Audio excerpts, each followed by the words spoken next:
Damos início a mais um programa Anatomia do Poder. Vamos ao lar de todos os brasileiros de todos os estados do Brasil para mostrar o que é o poder público, privado, da imprensa, sindical, acadêmico e de qualquer outra natureza, analisando as pessoas que os detêm por dentro. Hoje temos como convidado especial um querido amigo, um confrade da Academia Paulista de Letras, um dos maiores cientistas políticos do Brasil, que tem dado uma extraordinária contribuição para a reflexão da conjuntura brasileira e internacional e que tem auxiliado, contribuído com esse país para que caminhos melhores nós possamos seguir. E apesar de estarmos vivendo uma crise muito grande, crise provocada por dois cidadãos que estranhamente, curiosamente, espantosamente foram anistiados de qualquer punição, de qualquer penalidade, e estão devolvendo uma parcela pequena do que levaram ilegalmente, segundo eles mesmos, nesses últimos 13 anos de governo que estão nos Estados Unidos. Uma crise que, no momento que o Brasil estava recuperando, de novo voltou a abalar os alicerces da nacionalidade. E exatamente para falar sobre isso, nós estamos convidando o cientista político Bolívar Lamonet. Mas antes de falarmos sobre a conjuntura nacional, vocês terão que conhecer o perfil. Eu sei que é sempre extremamente constrangedor para convidados, ter que falar de si mesmo, mas é importante que os nossos telespectadores conheçam. Por isso, Bolívar, eu começo perguntando um pouco da sua vida, da sua carreira, dos seus ideais, porque o que levou a se tornar um dos maiores cientistas políticos, a sua vocação para esse tipo de reflexão. Com muito prazer, meu caro Ives. Eu nasci em Minas Gerais, no interior de Minas Gerais. Com 13 anos eu fui para Belo Horizonte completar o estudo médio, né? E entrei para a Faculdade de Ciências Econômicas, que naquela época tinha o curso de Economia e o curso de Sociologia e Política. Eu entrei para Sociologia e Política. Bom, ali eu me acostumei, me senti em casa, era um curso muito bom, extraordinário para a época. E logo ao me formar, em 64, eu fui para os Estados Unidos, para a Universidade da Califórnia, em Los Angeles, para fazer o doutoramento. De lá eu retornei primeiro para o Rio de Janeiro, onde estabeleci o curso de mestrado em Ciência Política, lá no Instituto Universitário, e posteriormente vim para São Paulo, né? E aqui, participando ao lado do Dr. Fernando Henrique Cardoso, no SEBRAP, lecionando na PUC, fui ficando como palpiteiro de política. É uma carreira brilhante. Aliás, quando falo em Minas Gerais, me lembro de um saudoso e querido amigo que fez um dos programas, não Anatomia do Poder, mas Os Caminhos de Direito e Economia conosco, e que foi ministro do Supremo, ministro da Justiça, mas que, na verdade, na Universidade de Minas Gerais, o primeiro concurso dele foi sobre economia, também para a faculdade, que era o Oscar Correia, não sei se você lembra. Sem dúvida. O Oscar Correia, que era um queridíssimo amigo, temos livros escritos juntos, inclusive de poesia. O Oscar era um bom tradutor de poesia italiana. Então. E temos até um livro de poesias publicados na Romênia, eu, Miguel Reale, ele, o Saulo Ramos e o Geraldo Vidigal. Uma seleção brasileira da poesia. Muito Mas, bem. Bolívar, agora falando um pouco sobre a conjuntura, como é que você está vendo o quadro atual? Com extrema preocupação, né? Eu acho que nós estamos vendo um derretimento da classe política, né? A ineficácia, a quase inexistência dos partidos políticos no sentido próprio da palavra, né? Nós vimos aí o poder econômico, como uma meia dúzia de empresas botar no bolso praticamente toda a estrutura partidária, né? Então, para sairmos disso vai ser uma grande dificuldade. E a legitimidade do poder está seriamente comprometida, né? E temos agora, no curto prazo, essa questão envolvendo o presidente Temer, que, como você muito bem apontou, foi envolvido aí numa conversa estranhíssima por um empresário, um dos dois irmãos, né, de reputação mais que duvidosa. Eles mesmos se autoconfessaram criminosos. Exatamente. fruto daquela política, daquela famigerada política de criar campeões nacionais, né, que o presidente Lula inventou. Né?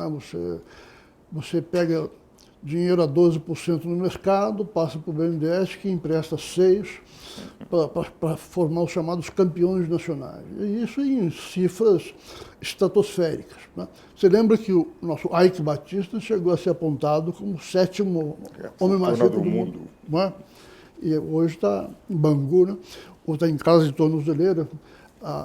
Os batistas são um fenômeno absolutamente semelhante. Né? Era uma empresa modestíssima no início do governo Lula, de repente são o maior exportador mundial de proteína animal. Né? Vá lá que tiveram competência para fazer isso. Mas o dinheiro é de pai para filho, né?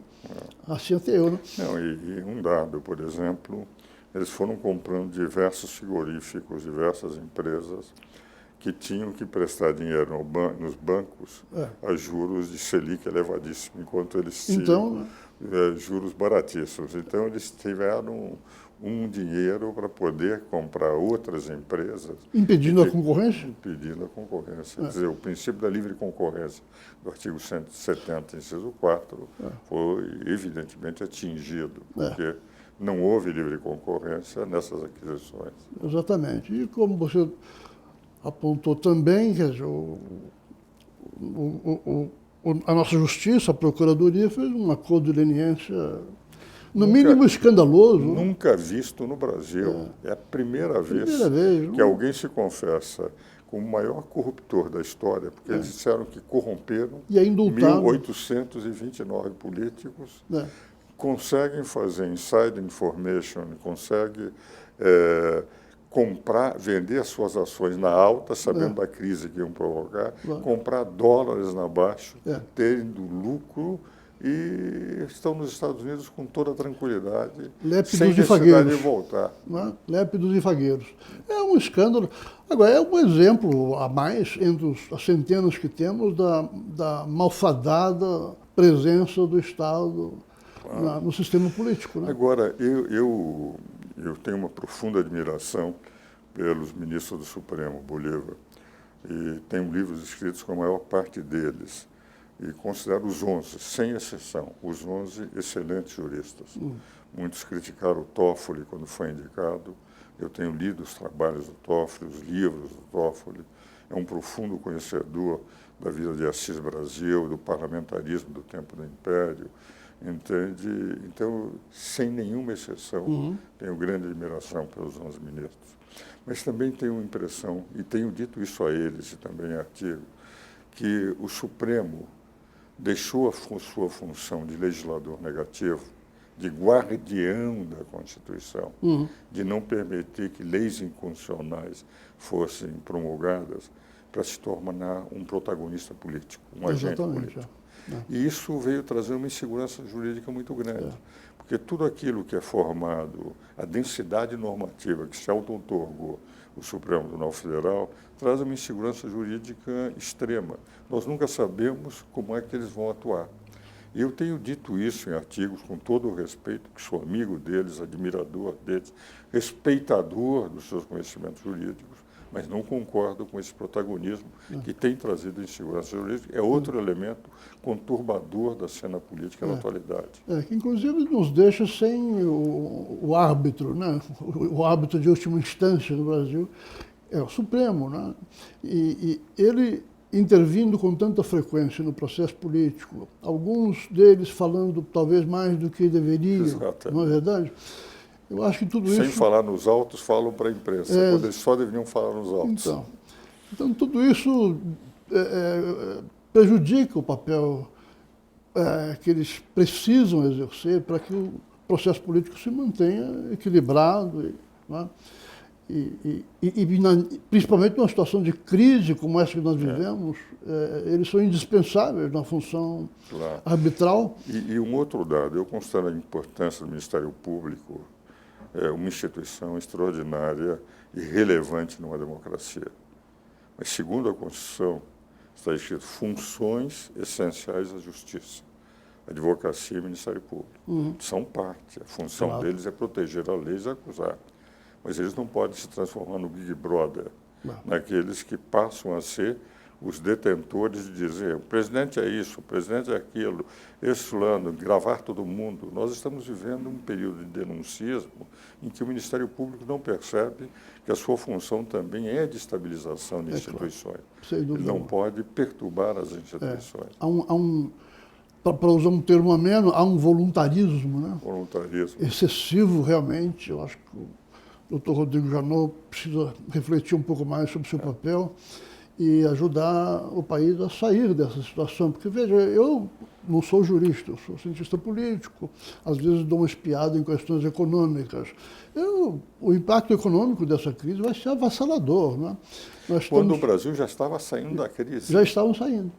Se essa crise se prolongar, se arrastar, que é o que eu temo, eu não me surpreenderia se no início do ano que vem chegarmos a 15 milhões de desempregados, que é uma coisa absolutamente assustadora, né?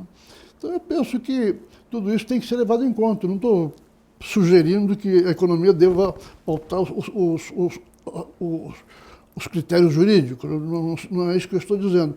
Mas, infelizmente, é uma verdade, são processos, né, interligados, um necessariamente afeta o outro e o Brasil não merece o que está vendo. Vamos continuar a conversa no segundo bloco. Vamos agora aos nossos comerciais.